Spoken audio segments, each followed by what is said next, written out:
You have the power to reorganize your mind and rekindle your inner strength. Today, it has become common to live with fear of making mistakes, of losing control, or of blaming the outside world for everything that didn't turn out as expected. But here's the simple and harsh truth. Most people have lost control of their own mind, and they don't even realize it. The Stoics knew what many have forgotten.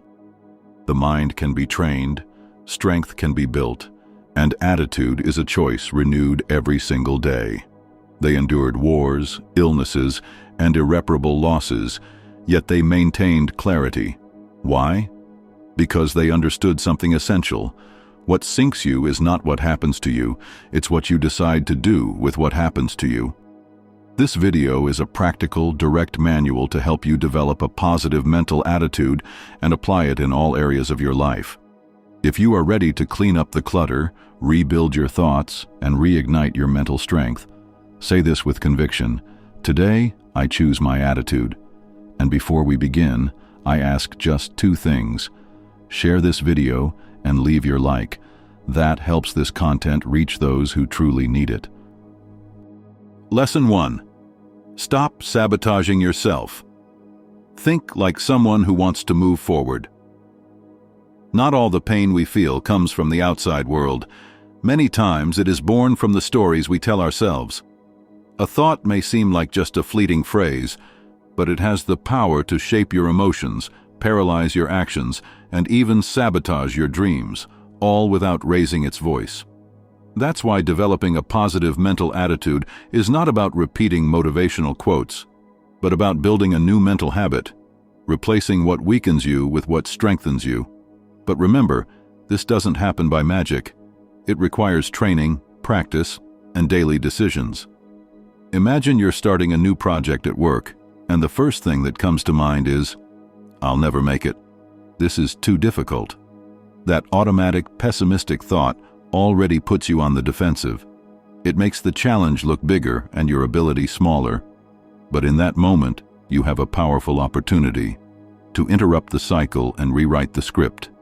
Instead of, "I won't be able to do it," you can think, "I don't know everything yet, but I'm willing to learn." That small change has a massive effect. It lightens the weight of pressure and puts you in an active position of growth. You stop expecting the worst and begin to build the best. This exercise can be applied to many daily thoughts. And this replacement is not a lie, it's a reset, taking control of your mind instead of being hostage to autopilot. As Tony Robbins says, where focus goes, energy flows. What you choose to feed inside yourself gains strength. If you believe everything will go wrong, your mind starts searching for proof of that. But if you believe there's a way forward, your brain activates creativity, courage, and the drive to try again. That is the true power of the mind. It can be your greatest prison or your best ally. It all depends on what you are planting inside it. As Socrates said, the secret of change is to focus all your energy not on fighting the old, but on building the new. You don't have to remain tied to old thoughts that harm you. You can create new ones that heal, strengthen, and push you forward. Thinking better is not pretending that everything is fine. It's remembering that you have the power to choose what moves you. And when you do so with awareness, your world begins to change from the inside out. Lesson 2. Clear the invisible confusion, controlling your mind. Most people live with an inner fog they cannot describe. They feel exhausted, overwhelmed, stuck, and don't know why. But the Stoics would say, the problem is not the world, it's the way you're perceiving it. Marcus Aurelius wrote, "If you are distressed by anything external, the pain is not due to the thing itself, but to your estimate of it, and this you have the power to revoke at any moment." What does this mean? That much of the suffering you carry is not because of real events, but because of the confused interpretation your mind builds around them. Let's look at an example. You send a message to a friend and they don't reply. In reality, the only fact is, they didn't respond. But your mind starts adding stories. They're ignoring me. They're upset with me. Maybe I did something wrong. Suddenly you've created a storm out of silence. That's how mental fog works. It fills in the gaps with assumptions, fears, and imaginary problems. The Stoics trained themselves to separate facts from judgments. They would ask, what is the situation? What is under my control? And what is not?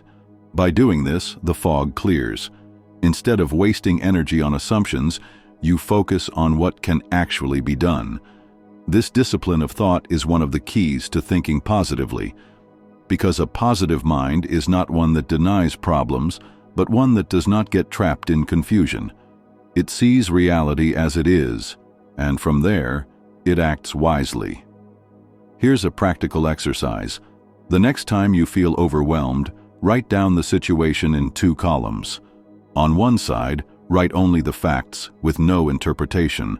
On the other side, write your thoughts and assumptions. You'll immediately see how much of your suffering is self-created. As Seneca said, we are more often frightened than hurt, and we suffer more in imagination than in reality.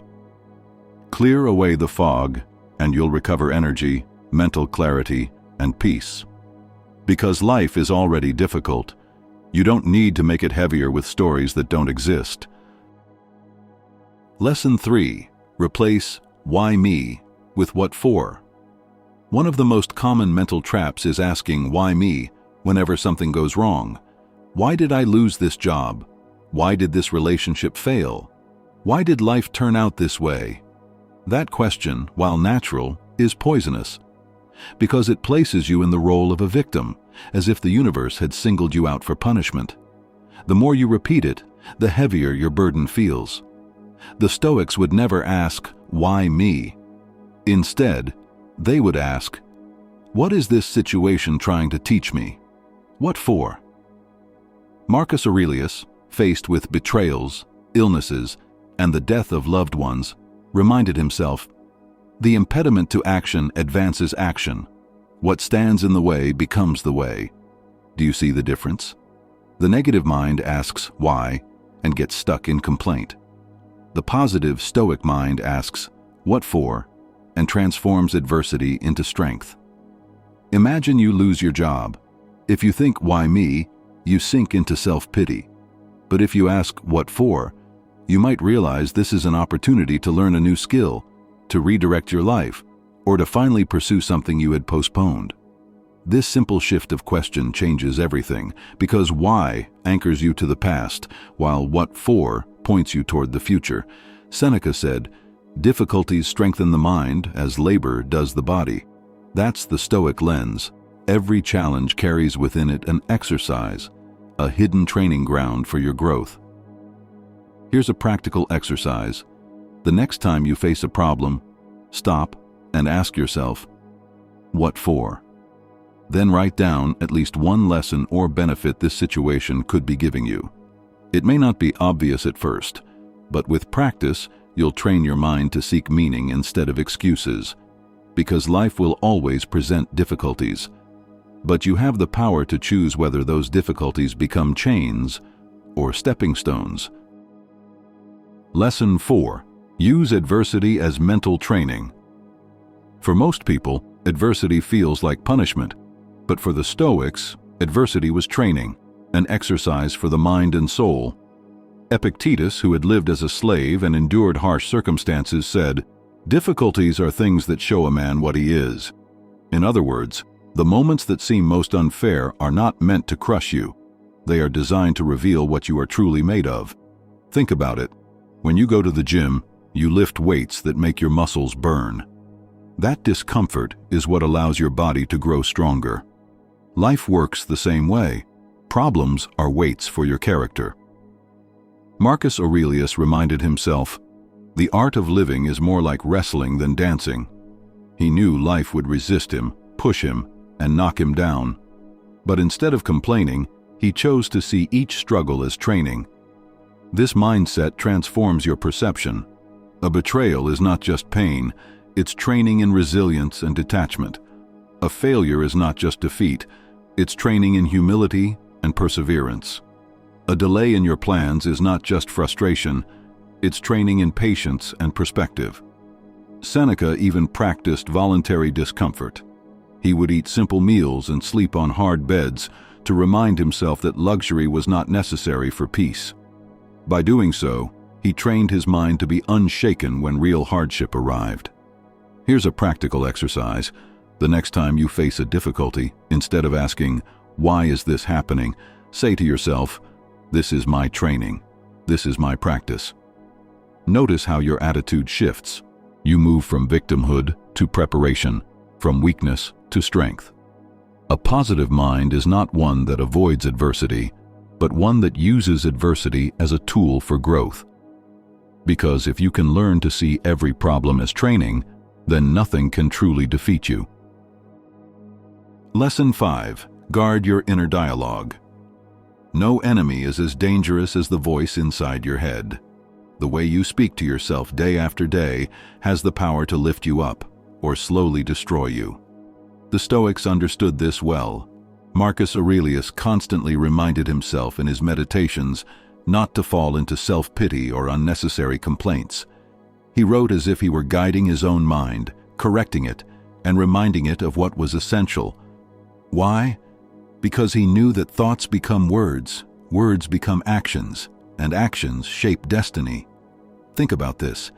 How many times have you told yourself things like, "I'm not capable, I'll never change, this always happens to me"? Every phrase like that becomes a chain around your willpower. Seneca said, "We are as much tortured by our opinion as by reality itself." In other words, the problem is not always what happens. It's the way we interpret it and the way we talk to ourselves about it. If your inner dialogue is filled with negativity, you will see the world through that lens. On the other hand, if your inner dialogue is supportive, balanced, and realistic, you will find it easier to act with courage. This doesn't mean lying to yourself or repeating empty affirmations. It means speaking to yourself as you would to a dear friend, with honesty, but also with compassion and encouragement. Here's a practical exercise. For 1 week, write down the harshest thoughts you catch yourself repeating. Then rewrite them in a Stoic way. For example, instead of "I'll never succeed," say, "If I persist, progress is inevitable." Instead of "I'm weak," say, "I'm training myself to become stronger." Instead of "This always happens to me," say, "This is another chance to practice resilience." Over time, your inner voice will stop being an enemy and will become an ally. And when your thoughts support you, your actions align with strength. Because in the end, your inner dialogue is the soil where your mind grows. If you plant poison, you harvest suffering. If you plant wisdom, you harvest peace. Lesson 6. Choose the company of uplifting minds. Your mind is not isolated. It is constantly absorbing, imitating, and being influenced by the environment and people around you. That's why one of the most powerful ways to develop a positive mindset is to carefully choose the company you keep. Seneca warned, "Associate with people who are likely to improve you." He knew that our habits, emotions, and even thoughts are contagious. If you spend your time with people who complain, criticize, and live in negativity, sooner or later you'll start doing the same. On the other hand, when you surround yourself with those who challenge you to grow, who maintain perspective, who face difficulties with dignity, their energy becomes fuel for your own inner strength. Think of it like this. Your mind is like a garden. If you constantly allow toxic influences, gossip, pessimism, mediocrity, you are planting weeds that will choke your clarity. But if you feed your mind with wisdom, gratitude, and noble examples, you're planting seeds that grow into strength and peace. Marcus Aurelius reminded himself daily to be cautious with the company he kept. But at the same time, he did not allow the faults of others to corrupt his own character. He wrote, "The best revenge is not to be like your enemy." That means even when you can't avoid negative people entirely, you still have the power to choose not to imitate them. Here's a practical exercise. Do a quick review of your circle. Ask yourself, who around me drains my energy with constant negativity? Who uplifts me, inspires me, or brings out the best in me? How much time do I spend with each type of person? Then make conscious adjustments. It doesn't always mean cutting people off completely. but it does mean limiting the time and energy you allow negative influences to occupy and deliberately seeking out better company, whether in person, through books, or through inspiring voices. Because a positive mind is not built in isolation. It grows when it is nourished by examples, words, and people who remind you of your strength and potential. Choose carefully. The company you keep is silently shaping who you are becoming. Lesson 7. Practice gratitude as a daily discipline. One of the most powerful ways to reprogram your mind toward positivity is through gratitude, not as something vague or occasional, but as a daily discipline. Marcus Aurelius began many of his reflections by thanking life itself for the simple fact of waking up, of having another day to practice virtue, of being alive. He wrote, "When you arise in the morning, think of what a precious privilege it is to be alive, to breathe, to think, to enjoy, to love." Gratitude shifts your focus. Instead of obsessing over what you lack, it reminds you of what you already have. And that small shift dismantles negativity at its root. Seneca warned, "He who is not grateful for little will not be grateful for much." That means if you can't appreciate what you already have, even abundance will feel empty. Gratitude does not erase problems. What it does is change the lens through which you see them. For example, instead of thinking, "I'm tired of my job," you can think, "I'm grateful I have a job while I prepare for something better." Instead of, "This day was stressful," you can reflect, "At least I had the strength to face it." Instead of, "I don't have everything I want," you can remind yourself, "I have more than many could even dream of." This practice transforms frustration into perspective and scarcity into appreciation. Here's a practical exercise. Every night before bed, write down 3 things you are grateful for that day.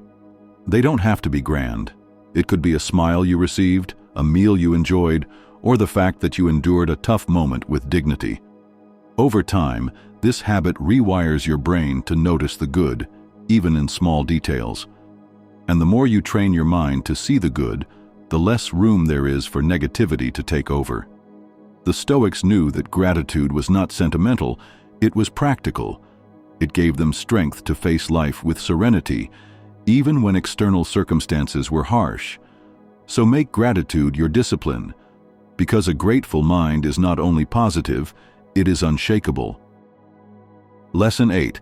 Train yourself to see obstacles as opportunities. A negative mind sees obstacles as closed doors. A Stoic mind sees them as doors that open onto new paths.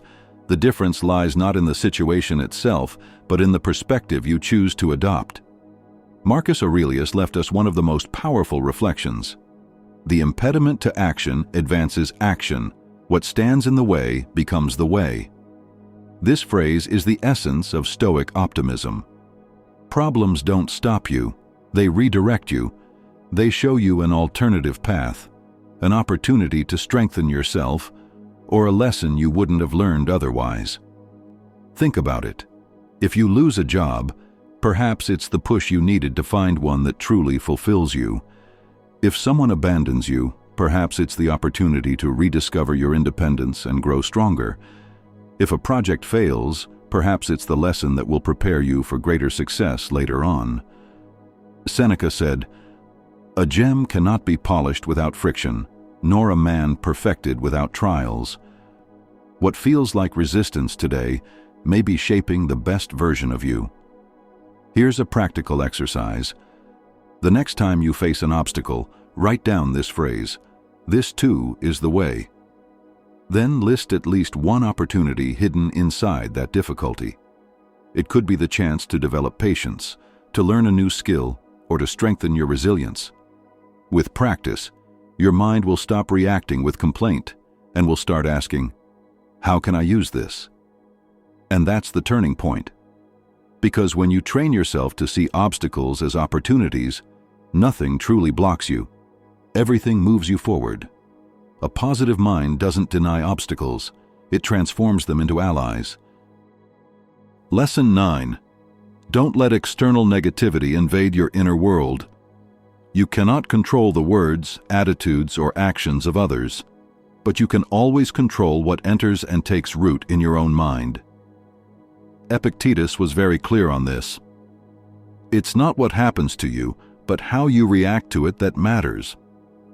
The real danger is not the negativity outside. It's when you let it cross the threshold and poison your inner dialogue. Think about it. Someone criticizes you. That criticism in itself is just noise. But if you replay it over and over, if you let it define your worth, then you've allowed someone else's negativity to colonize your inner world. The Stoics trained themselves to build a kind of inner fortress. Marcus Aurelius said, "You have power over your mind, not outside events. Realize this, and you will find strength." This doesn't mean being indifferent to everything or ignoring people completely. It means choosing what you allow to enter and what you leave outside. Here's a practical exercise. Whenever you hear criticism, gossip, or pessimism, pause and ask yourself, is this under my control? Does this help me become better? If the answer is no, then imagine yourself closing a door. That negativity stays outside. You don't have to carry it within. Seneca said, "We suffer more from imagination than from reality." Much of that suffering comes from allowing external negativity to echo endlessly in our minds. A positive mind is not one that lives in a bubble, away from others. It's one that filters wisely, like a guardian who decides what is allowed into the castle. Remember this, you cannot stop the storm outside, but you can prevent it from flooding your inner house. Lesson 10. Direct your mind toward what you can control. At the heart of Stoic philosophy lies one of the simplest yet most powerful distinctions, the difference between what depends on us and what does not. Epictetus opened his Enchiridion with this principle. Some things are in our control and others not. Things in our control are opinion, pursuit, desire, aversion, and, in a word, whatever are our own actions.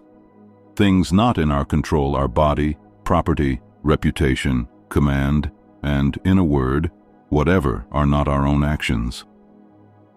Most of our suffering comes from forgetting this distinction. We spend our energy wishing others would act differently, hoping the world would be fairer, or fearing things we can't stop. The result, exhaustion and frustration. A positive mind doesn't waste itself on what cannot be controlled. Instead, it focuses its strength on what is always in its power: thoughts, decisions, actions, and attitudes. Marcus Aurelius practiced this daily. He reminded himself not to get angry at others' faults, because their behavior was outside his control. What was in his control was his response: patience, understanding, or firmness when necessary. This perspective frees you. For example, you cannot control the economy, but you can control how you manage your resources. You cannot control the weather, but you can control your attitude when the storm arrives. You cannot control whether others respect you, but you can control your own integrity. Here's a practical exercise. When you feel anxious or frustrated, stop and ask, is this within my control or not? If it is, act. If it is not, release it. Redirect your energy toward what you can influence. Seneca said, "No man is more unhappy than he who never faces adversity, for he is not permitted to prove himself." And adversity itself often reveals this truth. Most of it is beyond our control. But how we face it? That is always ours to command. A positive mind is born when you stop fighting battles you can't win and begin investing your strength where it truly matters. Because the one who governs his own mind has already achieved the highest form of freedom. Now you have seen that thinking positively is not about ignoring problems or painting everything in bright colors. It is about training your mind to stop being its own worst enemy and become its greatest ally. The Stoics endured wars, betrayals, losses, and illnesses, yet they preserved their serenity because they understood something essential. The mind can be disciplined, and with that discipline, peace is possible. If you change your inner dialogue, you change the direction of your actions. If you practice gratitude daily, you discover abundance where others only see scarcity. If you use adversity as training, nothing in life is wasted. Everything strengthens you.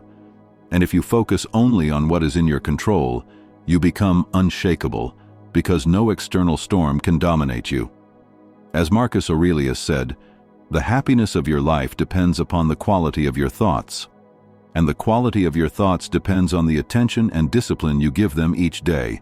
Your greatest power has always been within you, not in external circumstances, but in the way you choose to face them.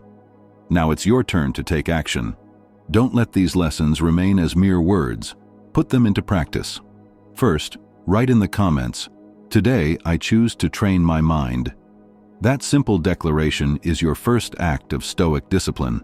Second, choose one practice from what we've seen today, whether it's gratitude, reframing your inner dialogue, or focusing only on what's in your control, and apply it every day for the next week. One step is enough to begin changing your entire mental landscape. Finally, if you want to continue strengthening your mind with Stoic wisdom and learning how to apply these lessons in daily life, subscribe to this channel and activate the notification bell. Each week, you'll find guidance to help you live with more calm, clarity, and strength. Remember this: you cannot control the world, but you can always control your mind. And when you master your thoughts, you master your life. Your transformation begins today. Train your mind, and the rest will follow.